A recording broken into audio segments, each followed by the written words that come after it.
Alhamdulillah kembali lagi dalam Assalamualaikum. Masih setia bersama dengan kami di TV Al-Hijrah. Terima kasih. Dan hari ini dalam segmen lifestyle kita nak kongsikan teknik bina hubungan baik dan efektif. Betul. Dalam apa-apa industri pun kan Ola, kita perlukan teknik berkomunikasi yang baik. Tak semestinya hanya bergantung pada ijazah. Misalkan kalau kita punya komunikasi teruk, tak tentu juga. Ini yang kita nak bincangkan, kita nak kongsikan teknik-teknik dan ilmu pengetahuan tentang komunikasi dan hubungan yang baik bersama dengan panel kita hari ini, iaitu Cik Muhammad Rizal Rashid ataupun Cik Rizal Rashid selaku Ketua Pegawai Eksekutif NeuronWorks International Sdn Bhd. Assalamualaikum. Waalaikumsalam warahmatullahi wabarakatuh. Terima kasih bersama dengan kami. Sama-sama. Hari ini kita nak kongsikan teknik bina hubungan baik dan efektif. Orang kata senang cerita nak bina repo. Repo kan kita nak ada satu networking yang bagus dengan sekeliling. Mungkin boleh kongsikan secara permulaannya, secara mukadimahnya kenapa kita perlu ada repo yang baik ni. Alright, a'udzubillahi minasyaitonirrajim. Bismillahirrahmanirrahim. Allahumma salli ala Muhammad wa ala ali Muhammad kama sallaita ala Ibrahim wa ala ali Ibrahim, barik ala Muhammad wa ala ali Muhammad fil alamin innaka Hamidum Majid. Ola, Nana, bila kita sebut tentang repo, sebenarnya penonton-penonton di rumah, kita sedang membincangkan satu topik dalam komunikasi. Dan bila kita sebut tentang communication, ultimate kita dalam berkomunikasi adalah nak mempengaruhi. Maksudnya kalau kita bercakap dengan pasangan kita, kita nak mempengaruhi pasangan kita. Kalau kita nak bercakap dengan penonton-penonton di rumah, kita nak mempengaruhi penonton-penonton di rumah supaya jangan ubah siaran. Tonton sampai habis. Bila kita nak bercakap, berkomunikasi dengan pembeli, kita nak mempengaruhi mereka supaya beli barang saya, jangan beli barang orang. So, poin dia adalah kita berkomunikasi untuk mempengaruhi. Dan nak mempengaruhi itu dia ada step. So, ada 4 step dalam mempengaruhi orang lah. So kalau kita tengok sini, self-connected, rapport, adjust and influence. Dan kita tengok dekat sini, rapport adalah step yang kedua, Ola dan Nana. Dan mungkin ada orang kata, apa tu rapport? Rapport ni sebenarnya dari segi definisinya lah, sebagai pembuka ni, menurut Cambridge Dictionary, it's a good understanding of someone and ability to communicate well with them. Untuk Oxford Dictionary, a close and harmonious relationship in which the people or groups concerned understand each other's feeling or ideas and communicate well. Maksudnya agak macam jargon sikit, macam amanda lah kan. Bahasa mudahnya senang saja, Ola, Nana dan penonton di rumah. Bahasa mudahnya, rapport adalah membina jambatan. So rapport adalah building bridge. Rapport is bridge. Sebelum kita nak bercakap dengan tetamu kita, sebelum kita nak bercakap dengan pembeli, sebelum kita nak menasihatkan anak kita, kita perlu membina jambatan. Simple macam nilai. Kita dah kahwin kan. Sebelum kita kahwin dulu, masa kita baru-baru kenal kan, ada tak kita bagi tahu dengan wife kita, masa baru kenal, can you marry me? will you marry me? Ataupun boleh tak awak kahwin dengan saya? Direct pula, memang tak lah kan. So kita buat apa? Kita membina rapport. So kadang-kadang kita belanja dia makan, macam baiknya dia ni, dia belanja makan.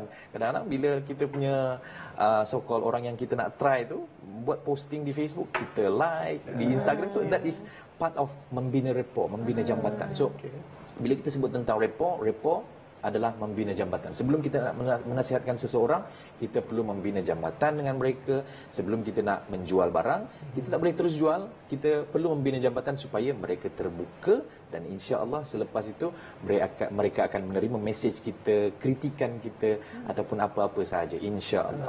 Itu dia. Dan kalau nak tahu, dan penonton-penonton, Cik Rizal Rashid ni adalah salah seorang founder kepada Now Everyone Can Speak. Maknanya dia dah banyak mengendalikan seminar-seminar, khusus-khusus kepada mereka usahawan-usahawan yang berjaya sekarang ni kan di Malaysia, yang boleh bercakap secara terbuka. Itu dia. Alhamdulillah. Okey, Encik Izzat, saya nak tanya, kalau tadi Encik Izzat kata building bridge, mungkin untuk build the bridge tu, kita nak memulakan satu-satu komunikasi tu, mungkin communication antara dua pihak tu pendek saja, tapi mungkin komunikasi yang pendek itu yang penting untuk build the bridge. Macam mana nak kekalkan komunikasi yang pendek itu untuk mendapat rapport yang kekal? Alright. Nana perasan tak tadi masa kita off air tadi, saya sukalah your colour sebab my wife suka, dan this is one of our team untuk raya nanti. So antara cara ataupun teknik membina rapport adalah dengan memuji. Psychologically, bila kita puji orang yang baru kita kenal, kita seolah-olah macam bagusnya dia ni. Perasan tak, Ola, Nana ataupun penonton-penonton di rumah, kadang-kadang kita jumpa dengan dengan orang yang baru kita jumpa tapi seolah-olah macam aku rasa selesa dengan dia. Betul. Membuatkan kadang-kadang kita terkeluar pula kita punya cerita-cerita pasal family kan. Sebab apa? Sebab kita dah membina rapport dengan dia. So soalan Nana tadi, macam mana nak make sure ataupun membuatkan perbualan singkat itu dapat dipanjangkan ataupun dapat orang rasa macam bagus dia ni. Hubungannya berkekalan. Yes, berkekalan. Salah satu tekniknya adalah dengan memuji. So itu adalah salah satu teknik ataupun seni membina rapport. Kita boleh tengok di slide kita lah. So ini adalah saya nak kongsikan hari ini ada 10 lah seni membina rapport, which is benda ni insya-Allah some of us dah praktik dah, tapi some of us kata wah ini ilmu baru. So yang pertama tuan-tuan dan puan-puan, bila kita sebut tentang seni untuk membina rapport, memuji. Puji. So pujian adalah salah satu cara untuk membina rapport yang paling cepat, instant rapport. Itu yang pertama. Yang kedua, Nana, sebut nama. Psychologically orang akan rasa appreciate bila orang tu sebut nama dia. Sekurang-kurangnya 3 kali. That's why saya keep on Nana, Ola, kita tak cakap puan, tuan. So sekiranya penonton-penonton di rumah nak membina rapport dengan your boss ataupun majikan, encik apa namanya, ataupun sekiranya kita nak membina rapport dengan kita punya klien, new customer, stranger, of course kita akan tanya nama dia dan kita sebut nama dia dan sekurang-kurangnya 3 kali. Maksudnya bukan 3 kali Ola, bukan macam tu lah. Macam Upin Ipin. Point dia adalah kita sebut nama. Just nak share, ada satu cerita. This is my own case study. Masa tu saya ada program Ola Nana di Ceras. Saya masih ingat lagi, tengah hari tu saya turun ke satu outlet pizza lah. So masa tu outlet pizza tu adalah outlet delivery. So sebenarnya outlet delivery ni kecil je kan, dia tak macam outlet biasa kan. So masa tu bila saya beratur, saya line up dan kemudian sampai turn saya dan saya tengok cashier tu, saya tak ingat namanya, let's say nama dia Aisyah lah. Okey Aisyah, bagi saya pizza sekian-sekian dan sekian-sekian. Lepas tu dia tanya, minum? Aisyah bagi saya Pepsi. Alright. Kemudian dia kira total RM27. So saya bagi duit dan kemudian dia bagi balance dan saya kata, terima kasih Aisyah. Dan kemudian saya pun duduk. Amazingly, di sepanjang saya observe, orang-orang yang dia punya order tu dah sampai, dia akan sebut nama je. Contoh Ola punya order dah sampai kan. Ola. So Ola akan datanglah collect. Nana akan datang collect. Hanif akan datang collect. Turn saya, guess what? Dia hantar. Dia hantar. So dia hantar dan saya kata, terima kasih Aisyah. So that is the power of sebut nama. So itu adalah salah satu cara juga untuk membina rapport yang instant, insya-Allah. So yang ketiga adalah find commonalities, cari persamaan. So kadang-kadang kita berjumpa dengan kita punya klien baru, kadang-kadang kita berjumpa dengan stranger yang kita tak kenal dan kita kena cari persamaan dengan dia. Contohlah, saya asal Sabah. Selalunya dalam program-program saya akan tanya, berapa ramai yang daripada Sabah sini? So orang Sabah angkat tangan. Saya orang Sabah. So orang Sabah akan kata macam, wah ini geng ni. Tapi saya juga akan tanya, tapi ada orang Kelantan sini? Saya orang Sabah tapi boleh kecek Kelantan. Tapi bunyi lain sikit lah. Sebab isteri saya orang Kelantan. So, orang Kelantan akan kata, oh ini set kita ni. So, point dia adalah kita cari commonalities, cari persamaan. Sekiranya macam contoh Nana tadi, daripada sekian rumahnya. So, kalau macam contoh, oh saya pernah lalu dekat situ tu. Saya suka dekat sana. So, kita cari persamaan. Sebab dengan persamaan lah, orang akan selesa dengan kita, insya-Allah. Alright. So, yang keempat adalah touch. So, touch juga adalah salah satu cara ataupun teknik membina rapport, teknik membina hubungan yang sangat instant. Macam contoh kan, mungkin yang menonton ni adalah head of department ataupun bos-bos kita. Kadang-kadang dengan memuji staff kita saja kurang tak padu lah orang kata sekarang, tak mantap, tak padu lah. Dia kena puji, sebut nama dia dan touch. Ola, you did a very good job last night. So tap dengan dia kan macam, wah bos aku ni macam, oh ya aku nak buat lagi best lah. So that is the tips lah, the power of touch. dan yang kelima of course smile. So bila kita senyum je, so insya-Allah dia adalah penyakit yang berjangkit lah. Kalau kita senyum, insya-Allah orang akan senyum dengan kita. Macam nak share kan, baru-baru ni saya ke Filipin, saya diinterview di satu stesen TV lah, Chinoy TV. So dekat sana bahasa Tagalog kan. So kita macam ayam dengan itik lah. Tapi most of them boleh berbahasa Inggeris. So kita senyum je lah. Magandang umaga macam itu. That is selamat pagi kan. Thank you, good morning. So kita senyum je lah. So point saya adalah senyum adalah salah satu teknik untuk membina rapport, instant rapport. Allahuakbar. Tapi kita nak tahu juga mungkin ada perbezaan antara lelaki dan perempuan, bagaimana nak menjaga hubungan ataupun rapport yang baik antara lelaki dan lelaki ataupun lelaki dan perempuan, dan juga perempuan ataupun perempuan dan lelaki. Tapi Cik Rashid tunggu sekejap, jangan jawab dulu, kita nak berehat dulu seketika. Kita akan kembali lagi selepas ini, InsyaAllah.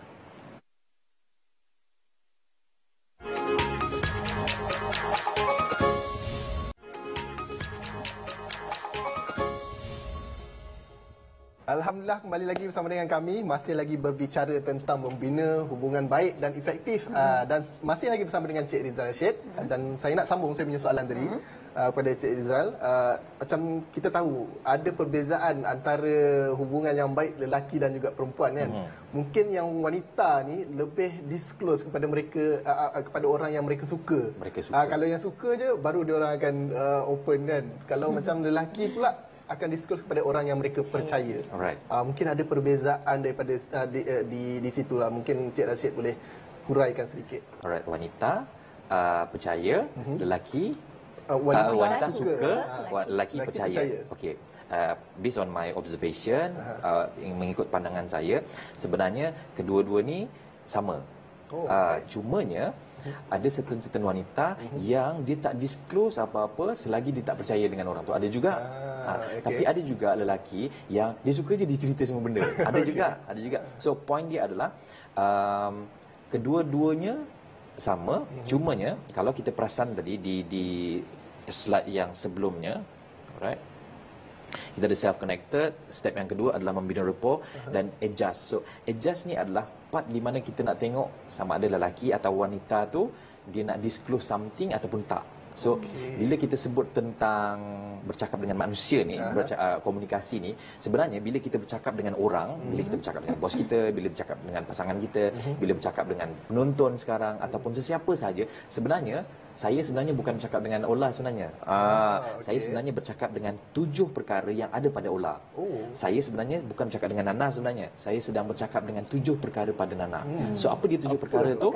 7 perkara tu adalah kita akronimkan supaya nak senang faham dengan akronim 7UP. SEVENUP. So S tu apa? S tu sensory. So manusia mempunyai 4 jenis sensory. Yang kedua E, expectation. Manusia mempunyai expectation. That's why kadang-kadang kita jual benda, orang tak beli sebab dia tak nak pun benda tu. Dan ada certain orang yang bercakap apa yang dia tahu, bukan apa yang orang nak dengar. Yang ketiga V, values. Values ni adalah satu perkara yang ataupun soft spot lah kita kata dalam komunikasi. Nilai-nilai yang nilai. Yang keempat E, emotional behavior. So emotional behavior tu adalah behavior. Dan N adalah needs. U adalah unique behavior, right? Dan yang ke last sekali P, personality. So sekini kita faham wanita punya 7UP, sensory dia apa, expectation dia apa, value dia apa, emotional drive dia apa, behavior dia apa, personality dia apa. InsyaAllah dia boleh disclose dengan kita, dia boleh rapat dengan kita dan dia selesa dengan kita. So jawapan dia adalah tak semestinya wanita akan disclose dengan orang yang dia suka ataupun lelaki untuk orang yang dia percaya. Dia bergantung dengan 7UP ni tadi. So itu jawapan saya Ola. Tadi macam Cik Rashid kata ada nak dikongsikan, ada 5 lagi kalau tak silap saya. Ya. Tadi kita share ada 5 teknik membina rapport, membina hubungan supaya orang suka dengan kita. So saya nak share lagi 5. Lagi 5 tu apa? Supaya selepas ni penonton-penonton ini take home lah, supaya anda balik ni anda boleh praktikan, dan insya-Allah siapa sahaja orang yang jumpa dengan anda macam baguslah dia ni, baru kenal macam dah lama kenal. Macam dah lama kenal. Macam dah lama kenal. Orang pun senang dengan anda, majikan pun senang, nak dinaikkan pangkat pun senang insya-Allah. Orang membeli pun senang insya-Allah. So another 5 adalah yang kita kategorikan sebagai match and mirroring technique. So apa dia match and mirror teknik ni, Nana, Ola? Match and mirroring teknik ni adalah satu teknik di mana kita nak menyamakan kita dengan orang yang kita sedang bercakap. Dia falsafah dia lah kan, dalam komunikasi ni kita akan suka bercakap dengan orang yang sama dengan kita. Setuju? Orang sama dengan kita je macam, ya Allah, Senang macam nak bercakap. senang je, best je bercakap. Tapi kalau macam orang yang tak sama dengan kita, dia cakap ni, dia bantah. So macam kita rasa tak selesa dengan orang tu. So match and mirroring teknik ni adalah satu teknik di mana kita nak menyamakan. So macam mana kita nak menyamakan kita dengan orang yang baru kita jumpa? So first kali kita samakan tone of voice. Nana, BFF siapa? Alamak. Alamak. Pick a name. Tyra. Tyra, okey. Bayangkan Tyra dah lama tak call, bayangkan dan kemudian habis saja bersiaran nanti Tyra call dan kemudian kita pun, Nana pun angkat, ya Allah Tyra kau dekat mana, ya Allah lama ni tak jumpa, dan kemudian Tyra pun kata, ya Allah aku dekat sini ni, dekat area office kau, jom kita keluar lunch nanti, betul?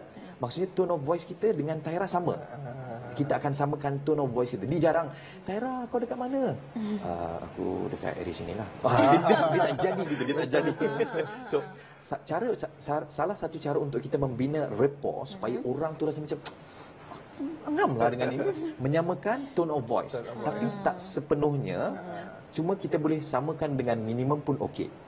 Yang pertama adalah tone of voice. Yang kedua adalah speed of voice. Bila kita bercakap dengan seseorang yang baru kita jumpa, contoh, Assalamualaikum, boleh saya tahu tak dekat mana pejabat penerbit ni? So kita pun bercakap dengan pelanggan ni, Waalaikumsalam tuan, pejabat penerbit di tingkat 1, jom saya tunjukkan jalan. Dia tak ada, oh Waalaikumsalam warahmatullahi wabarakatuh, pejabat penerbit dekat sini, macam over lah pula. Excited lebih lah. So point dia adalah kita samakan tone of voice dan juga speed of voice. Itu adalah yang dua. Yang ketiga adalah gesture, pergerakan tangan. Kalau Ola dan Nana perasan, saya sedang match and mirrorkan kita punya hand gesture. So that is one of the tips ataupun teknik juga supaya orang macam, macam best lah dengan Cik Rizal ni, macam dah lama kenal. Sebab manusia, ini je dia punya falsafah dia. Kita suka bercakap dengan orang yang sama dengan kita. So physically, kalau kita match and mirror kan, dia akan lebih ngam, insya-Allah. So kita samakan hand gesture. Dan yang seterusnya adalah posture. Posnya kadang-kadang kalau kita macam ada seat yang duduk, kalau orang yang ataupun bos kita sedang duduk menyandar, so kita pun secara natural relax dan menyandar. Alright. Kalau lah macam contoh bos kita tu duduk macam ni, dan kita pun secara natural kita match and mirrorkan posture dia. Kita pun terus tegak, terus tegak dan letakkan tangan atas meja contohnya. Kalau dia dua-dua tangan di atas meja, kita boleh letakkan tangan kita satu je atas meja. So tak semestinya 100%, minimum pun tak apa. Dia sebenarnya penonton-penonton di rumah, Ola, Nana, sebenarnya kita di Malaysia ni dah lama dah praktikan teknik membina rapport ni. Contoh Ola, kalau lah di rumah kan, sambil-sambil kita tengok TV kan, sambil tengok TV, tengok bola kan, tengok bola ataupun tengok rancangan kucing ke kan. So kita akan tengok, dan kemudian ada tetamu datang. Tamu datang, kita pun buka pintu dan kita pun silakan dia masuk, dan kemudian dia duduk dekat bawah. So adakah kita duduk atas sofa? Tak. Kita akan duduk dekat bawah. So itu adalah match and mirroring posture sebenarnya. So sebenarnya kita dah didedahkan dah. Sebab kalau kita duduk di atas sofa juga, since diorang duduk dekat bawah, macam disrespect kan? Betul. So kalau kita duduk dekat bawah, it shows respect. So itu adalah yang keempat lah. Dan last sekali, yang kelima, yang ke-10, match and mirroring facial expression. Kalau lah contoh ada staff kita kan datang ke office, macam dia pun rasa muka berkerut tu kan. So kita pun kita match and mirror kan. Ola, okey ke Ola? It's okay. Kalau macam tak, kita pergi keluar pergi mana-mana dulu. So kita match and mirror kan facial expression. Yes. So itu adalah salah satu teknik macam mana untuk membina instant rapport supaya orang suka dengan kita. Di sini ada sedikit gambar rajah lah. Macam mana match and mirroring teknik ni berlaku. Kita tengok David Cameron dan Barack Obama. Dia tak 100%, tapi dia seolah-olah match and mirror kan. Kalau kita tengok, so dia letakkan tangan dia dekat belly dan dia pun. So ini adalah sebenarnya cara untuk membina rapport, dan kedua-duanya, dan juga Tom Brady dan Jim Gray. So ini adalah match and mirroring teknik. InsyaAllah. Itu banyak yang kita dapat pelajari daripada Encik Izal hari ini, tapi masa tidak mencukupi Encik Izal. Banyak sangat sebenarnya. Kita, banyak sangat sebenarnya yang saya nak tanya lagi. Tapi mungkin insya-Allah lain kali Encik Izal boleh datang lagi. PM tepi. PM tepi. Okey, kita ucapkan terima kasih kepada Encik Muhammad Rizal Rashid ataupun Abdul Rashid, sebagai ketua pegawai eksekutif Neuron Works International Sdn Bhd. Banyak sangat yang kita dapat belajar, semoga manfaat kepada anda. Encik Rizal pun tadi sebenarnya datang-datang je dia memang praktikkan apa yang dia cakap tadi. Datang-datang je dia cakap, "Oh Nana di mana nama?" Dia dah tahu nama Nana walaupun tak pernah berjumpa. So memang sangat berkesan, insya-Allah. Semoga bermanfaat kepada anda juga. Okey, banyak lagi yang kita nak kongsikan selepas ini, tapi sebelum itu kita akan berehat seketika dan kembali selepas ini, insya-Allah. Terima kasih Encik Izal.